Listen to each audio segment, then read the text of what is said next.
pidato Dahlan Iskan tentang kebenaran baru. Dia menyatakan bahwa di medsos saat ini kebenaran bukan berdasarkan fakta, tetapi berdasarkan persepsi. Dan menurut saya itu mungkin pernyataan Dahlan Iskan yang memang dia nyatakan sesungguhnya karena berita-berita tentang Dahlan Iskan di medsos. Kemudian juga dia sempat menanyakan, kalau kebenaran itu dihasilkan dari persepsi bukan fakta, apa gunanya perguruan tinggi? Menurut saya bahwa Dahlan Iskan sedang menantang perguruan tinggi untuk melihat fenomena baru yang terjadi di medsos. Kalau kita mencari kebenaran, maka harusnya kita berusaha mencari kebenaran dengan data-data. Jadi kalau kita membangun teori atau kebenaran, maka kita pertama-tama adalah mengumpulkan data-data, kemudian kita menganalisis data tersebut, dan dari hasil data yang ditemukan itulah kemudian dibangun teori. Jadi kalau kita buat penelitian kualitatif, itu namanya grounded theory. Jadi pembangunan kebenaran atau pencarian kebenaran berdasarkan fakta, berdasarkan data-data. Namun kemudian juga selain secara induktif, bisa juga secara deduktif.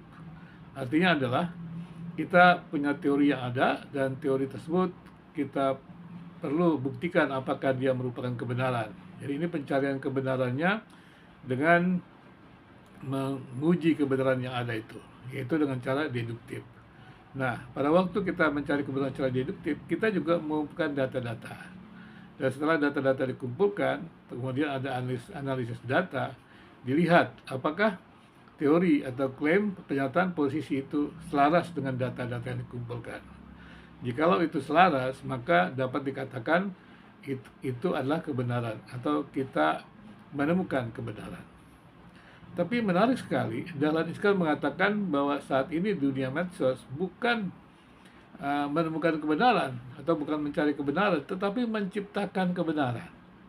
Jadi kalau dia katakan kalau kita ini mencari kebenaran, ya, maka sudah ketinggalan zaman. Sekarang ini menciptakan kebenaran. Dan kemudian apa yang dimaksud menciptakan kebenaran? Menciptakan kebenaran adalah dari persepsi. Dari persepsi, kemudian dia tidak mengumpulkan data-data, apalagi analis data. Tetapi segala sesuatu data yang ada itu tidak penting apakah itu data atau fakta, tetapi kemudian dikumpulkan untuk memberikan peneguhan atau dukungan terhadap klaimnya. Jadi yang utama adalah persepsi, seperti itu. Jadi bukan data yang penting, tapi yang utama adalah persepsi. Inilah yang disebut dengan menciptakan kebenaran baru.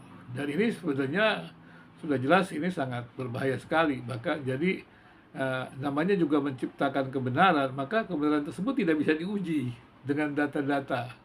Karena dia ciptakan. Dan kemudian kalau diciptakan demikian banyak, dia memang tidak sempat diuji. Tapi tetap saja dia bukan merupakan kebenaran. Jadi sebenarnya kalau kita mau mencari kebenaran atau menemukan kebenaran, maka ketika kita melihat realitas, maka kita harus membaca realitas itu adalah dari teori. Jadi yang perlu adalah pengembangan. Jadi pengembangan teori untuk menemukan kebenaran-kebenaran.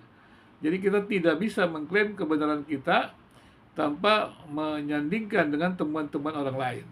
Jadi karena kita kan terbatas, penelitian kita terbatas, ya, kemudian juga populasi tak terjangkau, maka data-data yang kita dapat jangkau adalah terbatas. Maka ketika membuat penelitian dengan melihat realitas yang ada, maka kita harus menggunakan kacamata atau teori dari pakar-pakar yang terdahulu atau penelitian-penelitian yang terdahulu, atau kita membuat namanya konstruksi teori atau kesimpulan teori untuk membaca realitas, karena kita tidak bisa membaca realitas tanpa teori.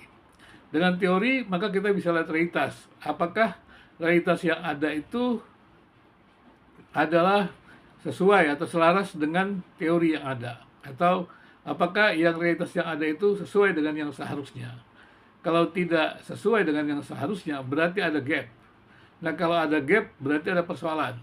Kalau ada persoalan, maka kita harus mencari solusi, mencari kebenarannya, kebenaran baru begitu. Maksudnya, tapi kebenaran ya, bukan menciptakan kebenaran. Nah, ketika kita mencari kebenaran itu, maka kali kita kembali mengumpulkan kebenaran dari data-data. Jadi kalau kita membuat penelitiannya adalah induktif, maka kita membangun teori baru ya sebagai sebuah jawaban terhadap persoalan. Tapi kalau kita kemudian mengumpulkan data-data itu untuk mendukung dari sebuah uji teori, maka itu berarti deduktif. Maka kemudian kita mencoba ya menguji teori yang ada itu benar atau tidak, dan kalau dia itu dapat didukung data, maka teori itu dapat digunakan untuk menjawab persoalan yang ada atau memberikan solusi yang ada. Jadi sekali lagi yang dimaksud dalam ikat menurut saya bukanlah dia sedang bicara tentang persoalan dia pindah agama atau tidak, tetapi kemudian juga apalagi kan Buddha suci itu sendiri kan tidak bicara tentang agama, tidak ada ibadah, tidak ada sembahyang, tidak ada doa, tidak ada rumah ibadah, di sana ada aktivitas sosial. Tapi kemungkinan besar ya menurut pandangan saya adalah mungkin ya dia menanggapi terhadap pandangan-pandangan orang tentang dia sendiri begitu ya. Jadi saya berharap ya mungkin juga ada klarifikasi mungkin dari hal ini kan, walaupun memang tidak penting antara dia pindah agama atau tidak, itu kan hak asasi manusia, kebebasannya dia. Tapi saya tidak sedang memasalahkan itu, tapi sedang mencoba menganalisis mengenai pernyataan beliau atau Dahlan Iskan mengenai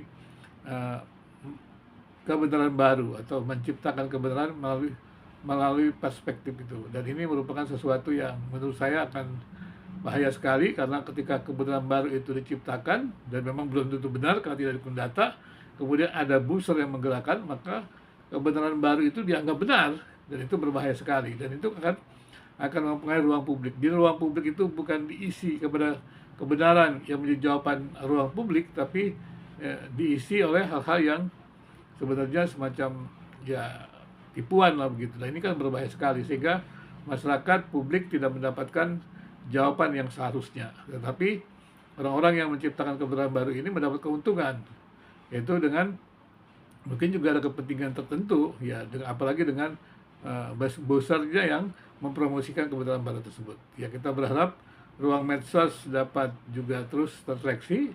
Apalagi kita lihat juga banyak orang-orang yang berdebat terkait agama itu sudah tidak lagi memenuhi aturan undang-undang, memenuhi aturan kesopanan.